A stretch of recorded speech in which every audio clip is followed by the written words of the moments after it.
Hello there and welcome to another episode in my Citroen Relay van build series. In this video I am tackling the ceiling. So let's do it.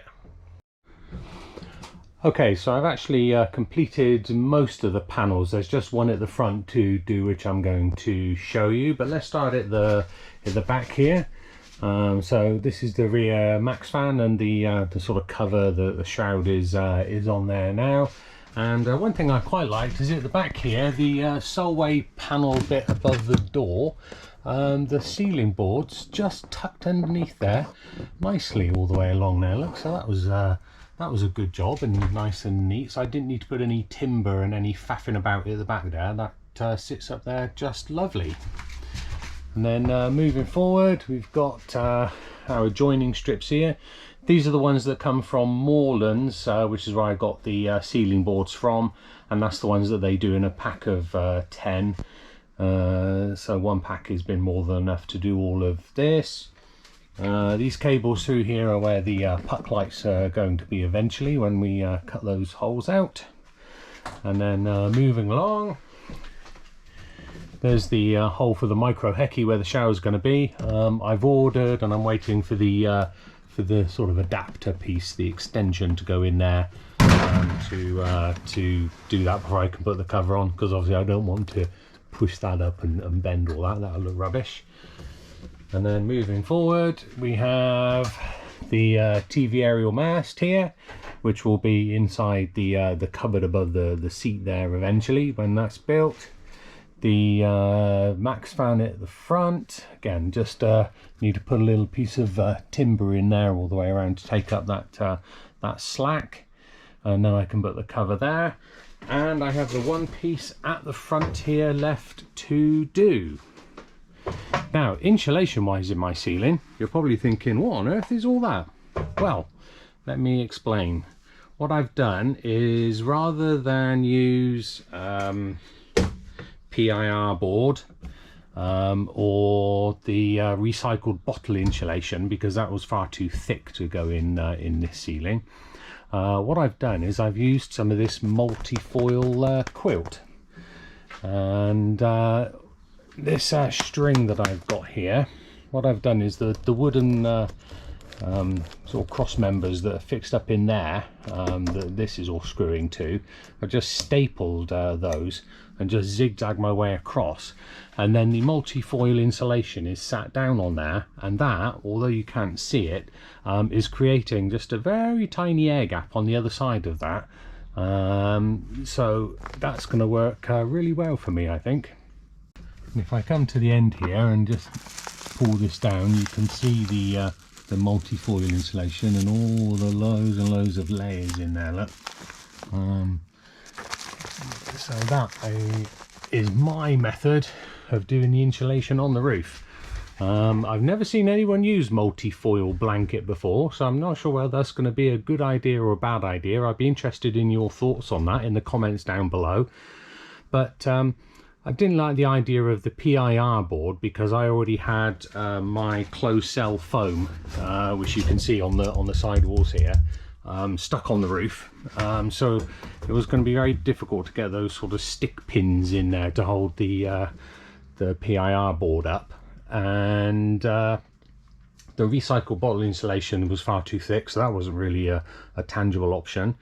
So this, I thought, was going to be a good solution, and because I'm not using a vapor barrier, I'm not worried too much about the joins and all the stuff around the outside here, because actually that's just going to allow the whole thing to breathe and get some air.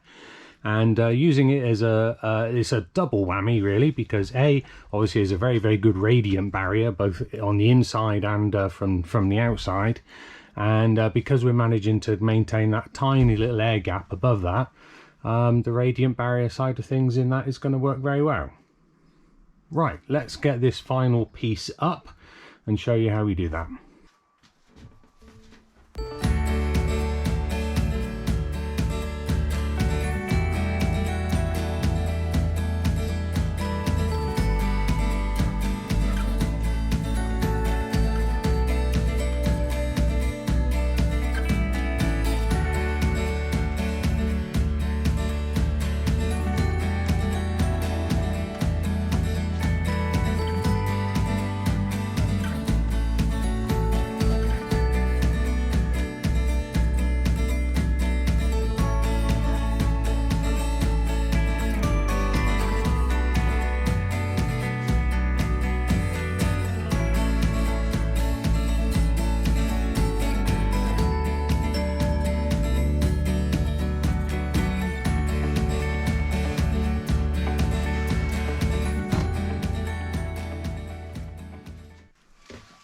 So what I'm doing is I'm putting some tiny little screws in right along the edge here, because this is where the plastic trim will basically go over the top of it and cover these little screws, so you won't see them. So it looks like a pig's ear at the moment, but in a minute when we put the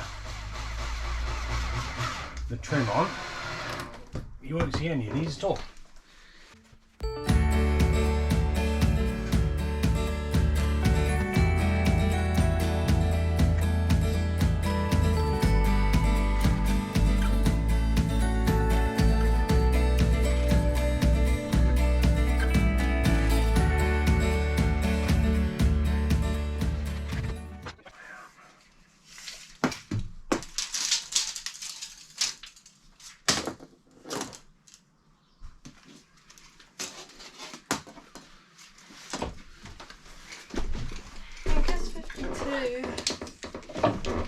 I know 55. 55.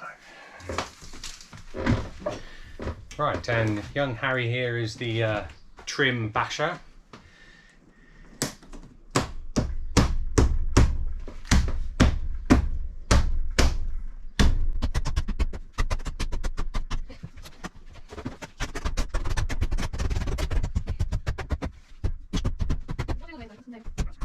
Right, there we go. That is how we do that. So that's the piece of trim on now, look, and that's covered all those little screws I was putting in.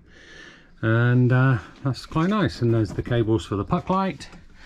And then at the front here, I've got another piece of trim up in there. So I'm undecided at the moment of whether to try and put another piece of this white paneling and sort of bend that round through the front there, or whether to just put a plastic cap over there just to finish that off and stop there. Undecided yet on that. I might do either of those, but anyway, that is pretty well the ceiling finished, all bar just trimming out the fans and the micro hecky. So although that's been quite a brief video, because actually we sort of cracked on and done quite a bit of it, hopefully that last piece showed you essentially how we've been doing that sort of right the way across, and what the finished item now looks like. So thanks for watching. Please remember to like and subscribe, and I'll see you in the next one. Bye for now.